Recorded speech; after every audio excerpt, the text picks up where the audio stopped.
Bonjour, je suis Rebecca de la Boîte du Fromager et aujourd'hui je vais vous présenter nos sélections de l'offre connaisseur et découverte du mois de novembre. Alors je vais commencer par l'offre découverte du mois. Alors sur l'offre découverte, on va avoir 2 pâtes pressées non cuites et 2 croûtes fleuries. Donc sur les pâtes pressées non cuites, on va commencer par l'ariégeois. L'ariégeois, c'est un fromage comme son nom l'indique qui nous vient d'Ariège, qui est à base de lait de vache. C'est un fromage qui est assez frais, qui est assez aéré, qui a une odeur d'herbe fraîche qui est plutôt léger en bouche. C'est fabriqué par une fromagerie qui est familiale et artisanale, qui fabrique uniquement des tomes dans l'Ariégeois. Et ce fromage est affiné dans environ de 6 à 10 semaines. Je vous invite bien sûr à le déguster avec un vin rouge plutôt léger ou un vin blanc sec, ça ira également très bien. Ensuite, après l'ariégeois, on a une deuxième pâte pressée non cuite qui est la tome de vache au muscadet. Alors la tome de vache du muscadet, celle-ci nous vient de Vendée, qui est également fabriquée par une fromagerie artisanale. Celle-ci est frottée avec du vin blanc du muscadet, comme son nom l'indique, qui va être plutôt orange quand il est jeune et qui va devenir, la croûte va devenir marron avec l'affinage. Mais jeune, on va l'affiner minimum 4 semaines.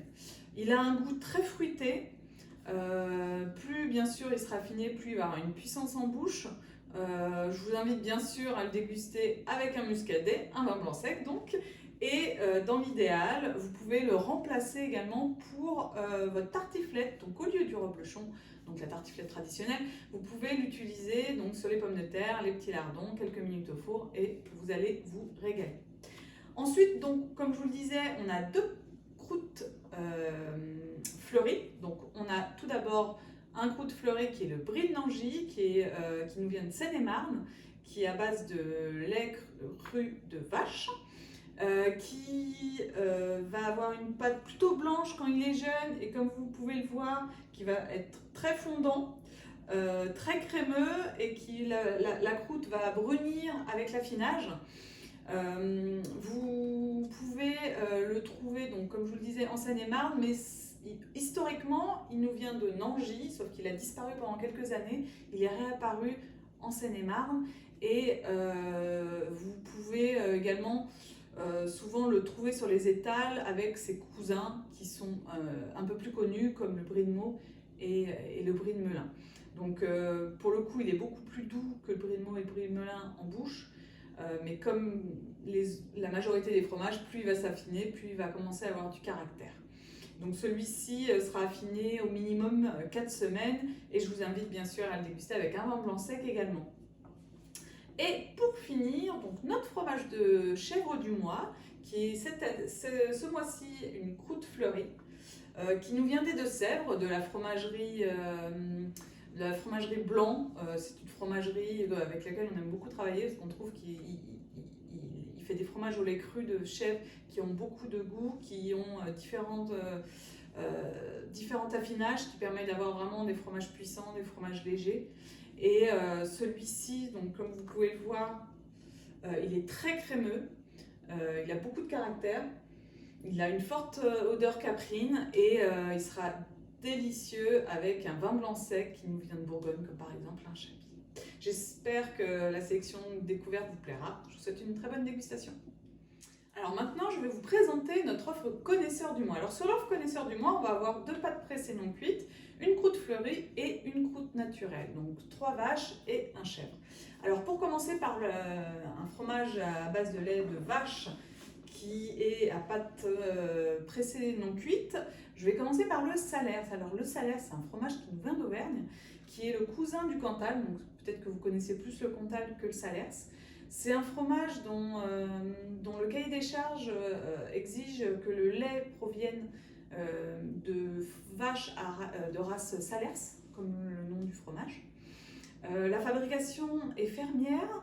Vous allez avoir également sur ce fromage une plaque d'aluminium rouge qui indique à la fois le nom du producteur et la date de fabrication du fromage. Donc si vous la voyez, ça vous permettra de connaître la durée d'affinage du fromage.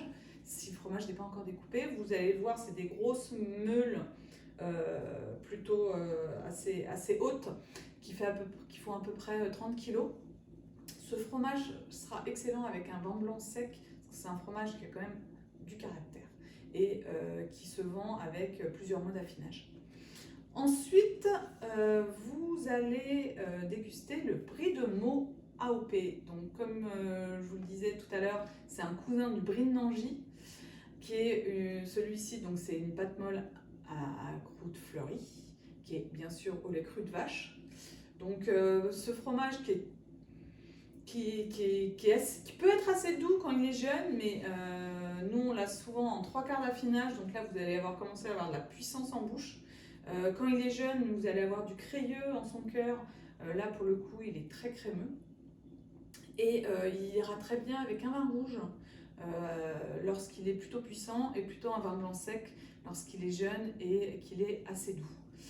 Donc il est fabriqué en Seine-et-Marne, étendu jusqu'à la Meuse. En fait, sa région de fabrication est assez large sur tout le bassin est parisien. Et voilà, vous pouvez le déguster, comme je vous le disais, avec un vin blanc rouge, ça sera parfait. Ensuite, vous avez la pâte précédemment cuite, qui est le Grand Murol. Le Grand Murol, qui lui nous vient du Puy-de-Dôme, qui est donc à base de lait de vache. Alors historiquement, en fait, c'est un fromager qui avait voulu transformer des Saint-Nectaire en évidant le Saint-Nectaire, c'est-à-dire en enlevant le cœur du Saint-Nectaire, comme vous pouvez le voir là, et qui va mettre du rocou également sur la croûte, et c'est comme ça qu'est né le Grand Murol. Donc je vous invite à le déguster plutôt avec un vin blanc sec ou un vin rouge léger, ça ira également très bien. Et enfin, pour finir, le fromage de chèvre, qui est le palais cendré, qui nous vient de la fromagerie Johnny Blanc. Le fromager toujours qui est dans les Deux-Sèvres, avec qui on aime beaucoup travailler, qui nous a fait un palais cendré. Donc comme vous pouvez le voir, c'est la cendre naturelle qu'il y a dessus, bien sûr, qui est bleu-gris, qui a une puissance en bouche, qui peut être crémeux avec l'affinage, ou ça dépend du degré d'affinage. Soit vous l'avez très crémeux, soit il commence à sécher. Et il a une texture, bon, pour l'instant, assez ferme en son cœur, et comme je vous le disais, plutôt crémeux sur les bords. C'est un fromage, donc comme tous les fromages de chèvre, je vous invite à le déguster avec un vin blanc sec. Par exemple, le vin blanc sec, en plus, qui est de la même région, de la vallée de la Loire, du Mois, qui est donc de domaine des frères Pouillot, qui font des vins blancs secs excellents. Je vous souhaite une bonne dégustation. J'espère que nos sélections du mois de novembre, donc l'offre découverte et connaisseurs, vous ont plu ou vous plairont. N'hésitez surtout pas à commenter notre vidéo, à nous dire ce que vous en pensez, à faire des commentaires sur la dégustation des fromages, sur si vous souhaitez avoir plus d'informations sur un sujet en particulier. N'hésitez surtout pas à nous en faire part, et je vous souhaite une très bonne dégustation.